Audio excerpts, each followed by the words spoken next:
My garden is everything to me. It's my lifeblood, and in many ways, I think I need this garden more than this garden needs me. There's nothing, in my mind, more resplendent than the lush cornucopia of vines and leaves, flowers and herbs that grow inside my little nursery. It's an Eden of my very own. Even in my younger days, I had a penchant for things that are green, things that twist and turn, gnarl and grow. Sometimes I even wonder whether I prefer the company of plants to people. There's something magical about planting seeds in the dirt and watching them grow up into a beautiful orchard teeming with life. It is truly a miracle of nature. Of course, I'm not as sprightly as I used to be, although I'm sad to say it. My knees are so creaky and frail that I just can't take care of everything by myself like I used to. The neighbor boy, Tommy, helped me out this year, and what a help he was. "Tommy," I'd say to him, "bring me that mulch from over there." And, right as rain, he'd roll a wheelbarrow twice his size back and forth all day long like it was nothing at all. Or take, for example, the apples on the orchard trees. Everybody knows the reddest, juiciest apples grow all the way at the top. I could never reach them by myself.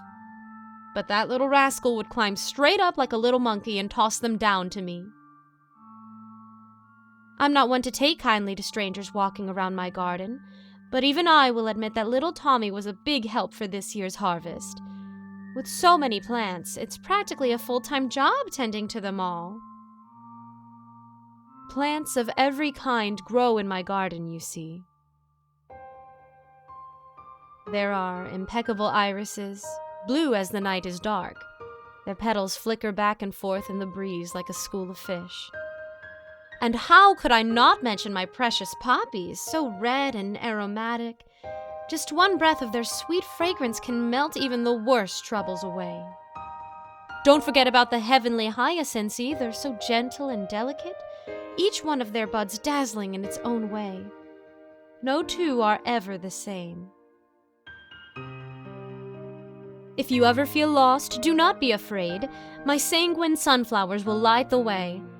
They are the knights of my kingdom, towering over this garden with their yellow manes. And of course, I have other kinds of plants besides just flowers. I grow butternut squash, and spaghetti squash, and corn, and watermelons so sweet you'd swear it was candy.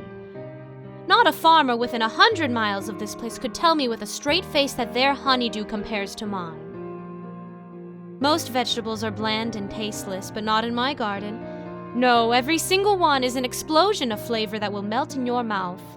I promise you have not really tasted vegetables until you've tasted some of mine. Best of all, though, are my prize-winning pumpkins. My pumpkins took home the blue ribbon at the country fair 10 years in a row, and I'll be damned if I don't make it to 11. Every year, I bake the judges some of my homemade pumpkin pie, using nothing but natural ingredients, all straight from my garden. It's to die for. "Why, Flora," the judges say, "this is the best pumpkin pie I have ever tasted. What is your secret? I simply must know."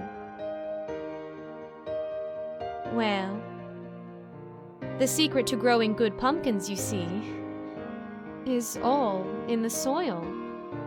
You can't grow the very best pumpkins without the very best soil.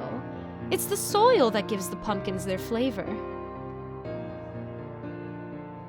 And with only 1 month left until this year's county fair, my pumpkins are looking just dandy. I think this year's blue ribbon should be a shoo-in. Still, it is a tad disappointing that little Tommy won't be there to see my pumpkin take home first place after all the work he put in. The neighbors are all saying that he went missing, and nobody has been able to find him. Everybody is pretty worried that something terrible has happened to him. His parents are worried sick, from what I understand. It's not like Tommy to just run off like this, they say. It is a little bittersweet, I admit. But I try not to feel too down about it. After all, he should make for an excellent fertilizer once the worms are finished with him. They always do. I think this year's pumpkin pie just might be the best I've ever baked.